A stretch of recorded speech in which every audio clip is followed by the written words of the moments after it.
আমরা দেখেছি বিগত সরকার এই সংবিধানকে ব্যবহার করে বারবার মানুষের উপর অত্যাচার করেছে। গণতন্ত্র উপর এই দেশ থেকে ভোটের অধিকার মানুষের গলায় পাড়া দিয়ে এই ভোটের অধিকার গণতন্ত্রের গলা টিপে সব ধ্বংস করে ফেলেছে। সুতরাং আমরাও মনে করি যে এই সরকার কেন, যে কোনো সরকারই সামনে আসবে এই সিচুয়েশনের মধ্যে থাকলে বা এই সংবিধান দ্বারা পরিচালিত হলে তাহলে ফ্যাসিস্ট হয়ে যাওয়ার সম্ভাবনা বেশি।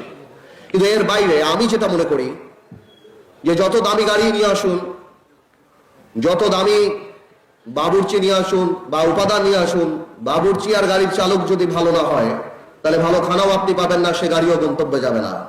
আমি মনে করি সবার উপর মানুষ সত্য। ভালো মানুষটা থাকতে হবে রাজনীতিতে যদি সেই সংবিধানকে ঠিক মতো পরিচালনা করতে হয়। আপনি যদি খারাপ মানুষ নিয়ে আসেন তাহলে অবশ্যই যেই সংবিধানই আমরা দেই মানুষের ইচ্ছার প্রতিফলন সেখানে কখনো হবে না। আমাদের এই সংবিধান মানুষের জন্য সংবিধান, সংবিধানের জন্য মানুষ না। মানুষের উন্নয়নের জন্য, দুর্বল মানুষকে প্রোটেক্ট করার জন্য, গুড গভর্নেন্সের জন্য, সরকার কিভাবে চলবে, সরকারের সাথে মানুষের যে একটা সোশ্যাল কন্ট্রাক্ট, এই সব কিছুর জন্য সংবিধানের জন্ম। কিন্তু এই সংবিধানকে ব্যবহার করে বারবার মানুষের উপর অত্যাচার করা হয়েছে। সুতরাং এই সংবিধান যেই সংবিধান মানুষের কথা বলে না, সংবিধান যেই সংবিধানে মানুষের ইচ্ছার প্রতিফলন হয় না, মানুষের ভবিষ্যৎ দেয় না, মানুষের প্রোটেকশন দেয় না, সেই সংবিধানকে মানুষ ছুঁড়ে ফেলে দেবে। সংবিধানের প্রাসঙ্গিক হতে হবে। আমরা এটা উপলব্ধি করি যে বাংলাদেশের সংবিধান পরিবর্তন প্রয়োজন। আমরা উপলব্ধি করি বাংলাদেশের সংবিধান প্রাসঙ্গিক হওয়া প্রয়োজন। আমরা উপলব্ধি করি আজ থেকে 40-50 বছর আগে যে সংবিধান লিখে রেখেছে, বলা হয়েছে, সেটা সেহেতু সেই সময়ের জন্য হয়তো ভালো ছিল, কিন্তু আজকের দিনের সংবিধান এই কথা বলে না। সুতরাং আমরা এর সংস্কার চাই। কিন্তু প্রশ্ন আসে, সংবিধান সংস্কার করবে কে? আমি এখনো বিশ্বাস করি সংবিধান সংস্কার করতে হলে জনগণের সরকারের প্রয়োজন।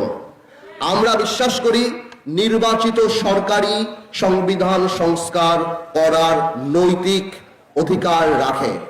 আজকে এক বিপ্লব হয়েছে, ছাত্র জনতার বিপ্লব। বিপ্লব যখন হয় তখন সংবিধান চলে না। মাঝে মাঝে দেখি সাবেক প্রধানমন্ত্রী বলে উনি এখনো রাষ্ট্রপতি, উনি এখনো প্রধানমন্ত্রী আছেন।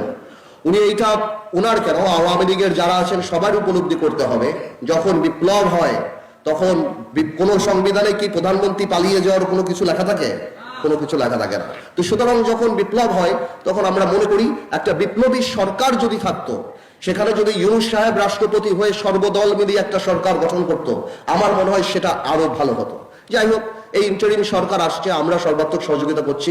আমরা যেই কারণে সংবিধানের কিছু প্রস্তাব রেডি করেছি বা আমরা প্রিপেয়ার করেছি, যা ডেফিনেটলি এর মধ্যে দুই ধরনের প্রস্তাব আছে। কিছু প্রস্তাব আছে আমরা মনে করি যে এই প্রস্তাব অবশ্যই এই প্রস্তাবগুলি কোন নির্বাচিত সরকারের ঠিক করা উচিত বা সেই নির্বাচিত সরকারের কনসিডার করা উচিত।